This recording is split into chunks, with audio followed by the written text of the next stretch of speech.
Oh, yeah. That was awesome.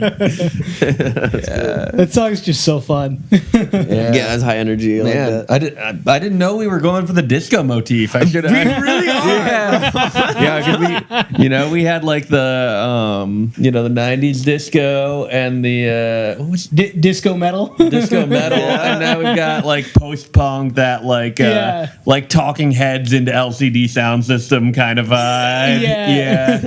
It's really interesting, just that area when bands form there. For some reason, it seems like they're always like a power pop band. Yeah, that's true. I've heard a lot of Northern Michigan bands that kind of come out like that. It's I mean, it is like Party Town USA up there. It's like that college mentality, that college town kind of stuff. That snowbirds and townies. To make an emo reference. Yeah. Well, and the thing about that too is like it's a college town with nothing else to do but drink. So like, oh yeah, it's all après, après ski. Yep. But I also thought it was really funny. Like you guys immediately pointed out, and I find it very interesting too, that like that hi-hat is like really exaggerated in this mix. But I feel like that is like a kind of modern thing, just like because especially with like with trap and like all that hip hop stuff, like the hi-hat is such a groove for a lot of those styles of music. Yeah. It's so interesting how the hi-hat has become such a like more used instrument. Well, I feel like it's a hi-hat resurgence actually. 'Cause like the 70s, again, disco. Everybody's obsessed with the hi-hat. Yeah. But then like it showed up. I feel like there was a lot of that in rock in like 70s and 80s too. Like there's a couple Deep Purple songs, Run to the Hills by Iron Maiden, like these iconic like fast hi-hat grooves. Yeah. And then everybody kind of forgot about the hi-hat in the 90s and 2000s, and it was all about the toms. Yeah, the toms, and then the kind of like crushed room mic smash and crashing cymbal sound, Yeah, I think that's part of the like the larger cycle of pop music. I mean, you could draw this line all the way back to the 40s. Really, you start with swing, swing into rock. You go from swing music into rock music, rock and roll, talking like early 50s. The transition was these swing lines on the ride, right? The ride cymbal was always kind of the tempo, right? Yeah, it's that ting ting ting, and that comes from like early jazz on up into the swing era. And then when rock and roll happened, like that rhythm just was transferred over to the hi-hat. That's your like your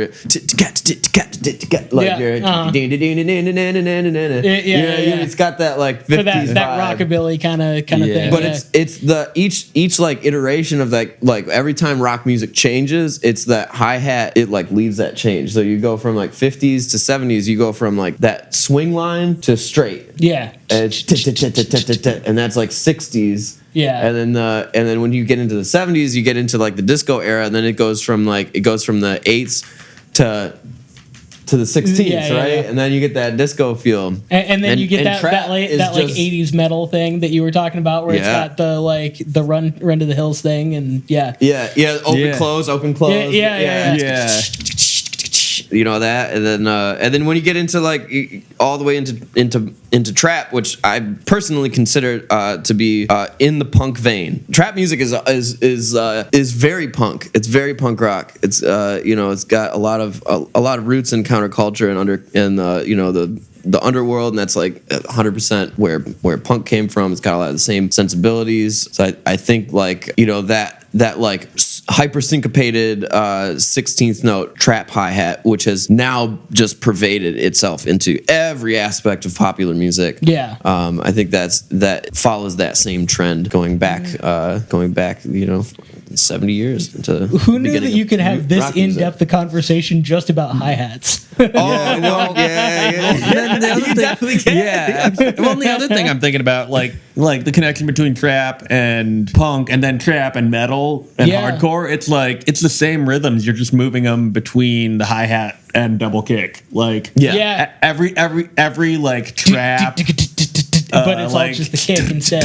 It's Yeah. like the way I made that noise with my mouth. It could have been a trap hat or like a like a like a mathy metalcore Yeah. like breakdown thing. You know? tech death breakdown. Yeah. Where's the line between drill and tech death?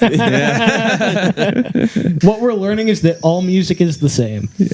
It's right. It's the universal language. Yeah, that was cool. I like that. I like the drum. The drum feel is really dope, but that like super like whiny like